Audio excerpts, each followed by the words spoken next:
بعض دفعہ اللہ تعالیٰ آپ کو آپ کی سب سے پسندیدہ چیزوں اور لوگوں سے دور کر دیا کرتا ہے۔ مقصد آپ کا دل دکھانا نہیں ہوتا، دراصل آپ کا اس رب کے قریب ہونا مقصود ہوتا ہے۔ اگر کہیں محسوس ہو کہ آپ اکیلے ہو تو مت بھولنا کہ آپ کم از کم اکیلے نہیں ہو۔ اللہ تعالیٰ کبھی بھی کسی کو اکیلا نہیں کرتا۔ دل کی گہرائیوں سے پکارو اس سے۔ آپ کی ماں آپ کی ایک پکار پر اتنا تڑپتی ہے تو وہ کتنا پاس آتا ہوگا۔ کبھی امید نہیں کھونی، کبھی اداس نہیں ہونا، کیونکہ وہ کبھی امید توڑتا نہیں ہے۔ وہ دلوں کو جوڑنے والا ہے، وہ رحیم و غفور ہے۔ میرے پاس کچھ نہیں ہے اس رب کے سوا۔ مجھے نہیں پتا میرا مستقبل کیا اور کیسا ہوگا، میں کب کہاں ہوں گا، کن کے ساتھ ہوں گا، مجھے نہیں پتا۔ میں اندھیری وادی میں چل رہا ہوں، مگر ایک بات بتاؤں، کوئی ہے جو مجھے چلا رہا ہے۔ میں آج اپنی زندگی کے جس مقام میں، جس تاریخ میں سانس لیتے ہوئے یہ تحریر لکھ رہا ہوں، مجھے یہاں وہ میرا بادشاہ لایا ہے۔ میرے پاس اس کا تعارف ہے۔ وہ مہربان، رحیم، کریم، سننے والا، جاننے والا، سب یاد رکھنے والا اور بے تحاشا محبت کرنے والا رب ہے۔ اور اس تعارف کے بعد میں بس اتنا چاہتا ہوں کہ وہ مجھے تنہا نہیں کرے گا۔ مجھے دعائیں اس نے سکھائی ہیں، میرے دل کی طرف اور سجدوں کے آنسوؤں سے وہ واقف ہے، تو پھر وہ مجھے دے گا سب، چاہے جتنا اندھیرا آئے۔ میں جانتا ہوں وہ ہے، وہ میرے پاس ہے، اور وہ میری سب خواہشات ضرور مکمل کرے گا۔ وہ میرا بہت پیارا مالک ہے اور مجھے اس سے محبت ہے۔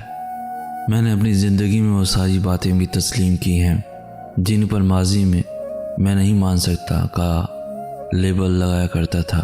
میں نے زندگی میں اس متاع جان کو کھونے پر خاموشی باندھ کر دیکھا ہے جس کے بارے میں میں زندہ ہی نہیں رہ سکتا اس کے بغیر کا دعویٰ کر چکا تھا۔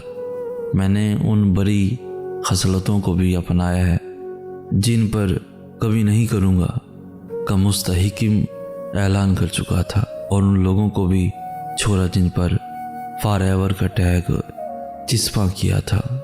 غرض یہ کہ باحیثیت انسان میں کچھ نہیں، میرے دعوے، وعدے، اعلان ایک پل کی مار ہے، اور تقریباً ہم سب ہی ایک نہ ایک دن ضرور ان سب باتوں پر یقین لے آئیں گے۔ وقت کے پار جا سکو تو سنو، میرے کچھ لوگ وہاں رہتے ہیں، ان سے کہنا بہت اداس ہوں میں، یہ دل نہیں لگتا، کہنا بہت اکیلا ہوں، کہنا میں رویا کرتا ہوں، کہنا مجھے قرار نہیں ہے، انتظار بہت، ان سے کہنا وہ مجھ سے باتیں کریں، کہنا زبان سوکھ گئی لیکن کلام باقی ہے، ان سے کہنا وہ اب ملیں مجھ سے، ان سے کہنا مجھے بلائیں کبھی۔ وقت کے پار جا سکو تو سنو، میرے کچھ لوگ وہاں رہتے ہیں۔ ہر شخص کا آپ کی زندگی میں ایک کردار مقرر ہے، جب کردار ختم ہو جاتا ہے تو وہ شخص دور چلا جاتا ہے۔ کبھی کسی کے جانے پہ گلہ نہ کرنا، وقتی طور پر ملال تو ہوتا ہے، لیکن زندگی کسی کے جانے سے کبھی رکتی نہیں ہے۔ بس یہ سوچ لو کہ لوگ مر بھی تو جاتے ہیں۔ قبرستان ایسے لوگوں سے بھرے پڑے ہیں جو سمجھتے تھے کہ ان کے بغیر دنیا کا نظام نہیں چل سکتا۔ دنیا اچھے لوگوں سے بھری پڑی ہے، ایک زندگی سے جاتا ہے تو دوسرا آ جاتا ہے، اور ہو سکتا ہے نیا آنے والا پہلے سے بہتر ثابت ہو۔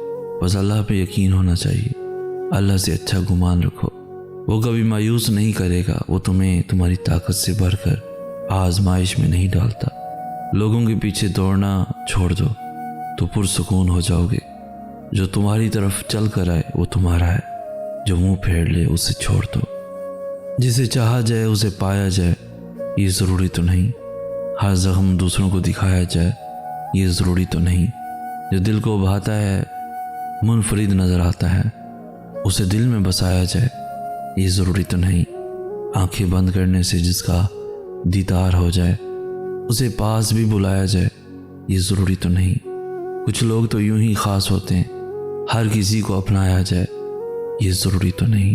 کچھ چیزیں زندگی کو سکھا دیتی ہیں، آپ نہ بھی سیکھنا چاہیں تب بھی سکھا دیتی ہیں۔ مجھے اپنے من پسند انسانوں اور چیزوں کو خود تک رکھنے کی خواہش تھی، اپنے لیے ان کی محبت میں شراکت داری، برداشت نہیں کر سکتا تھا۔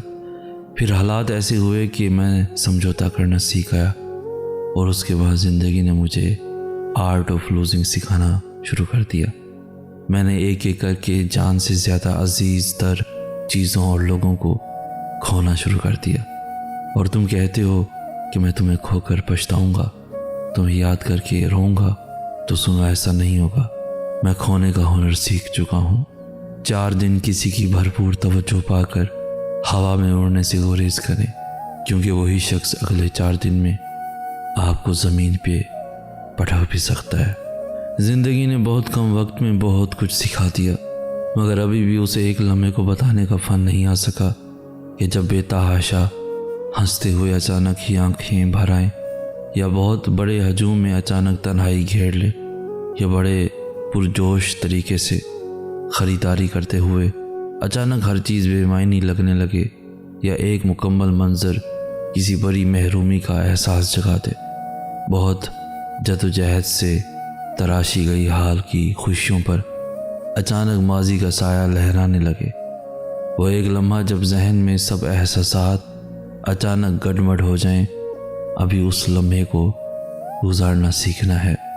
کبھی کبھی میں اس دل کو سمجھا لیتا ہوں کہ جو چلا گیا ہے وہ اچھا نہیں تھا، وہ بہتر نہیں تھا، تبھی دور کر دیا گیا مجھ سے، اور تب ایسا لگتا ہے جیسے صبر آ گیا ہو، مگر پھر اگلے ہی لمحے کچھ نہ کچھ ایسا ہو جاتا ہے کہ دل پھر سے اسی پرانی یاد کی گرفت میں آ جاتا ہے۔ پھر یوں لگتا ہے جیسے وہ صبر بس غم کا ایک چھوٹا سا وقفہ تھا۔ پھر دل اللہ سے ضد کرنے لگتا ہے، اللہ سے پھر سے وہی چیز مانگنے لگتا ہے، اور پھر سے اسی قرب میں مبتلا ہو جاتا ہے۔ یہ ادھوری یادیں اور باتیں نہ جانے کیوں پیچھا نہیں چھوڑتی ہیں، نہ جانے کیوں دل کو وہی چیز پسند آ جاتی ہے جو مل نہیں سکتی، نہ جانے کیوں ہم عمر بھر بلا وجہ بھاگتے رہتے ہیں۔ کاش اس وقت اللہ ہمیں اتنی طاقت دے دے کہ ہم اس کی مصلحتوں کو سمجھ سکیں، یا پھر ہم خود کو صحیح یا غلط سمجھا سکیں۔ لیکن اگر ایسا ہو تو آزمائش کیسے ہوگی، ہمارے یقین کا امتحان کیسے کیا جائے گا؟ اس لیے کبھی کبھار کچھ برا ہونے میں بھی ہماری بہتری ہوتی ہے، کیونکہ وہ چیز ہمیں بری لگ رہی ہوتی ہے، لیکن اللہ تو سب جانتا ہے اور وہی صبر دینے والا ہے۔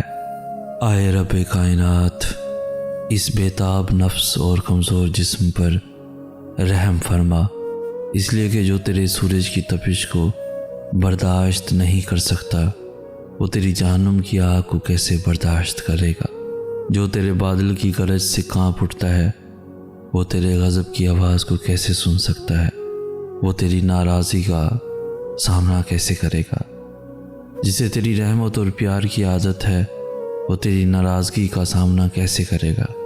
یا الہی، اے میرے رب، ہمارے حال پر رحم فرما اور کرم فرما، اور ہم سب کو معاف فرما، اور ہم سب سے راضی ہو جا۔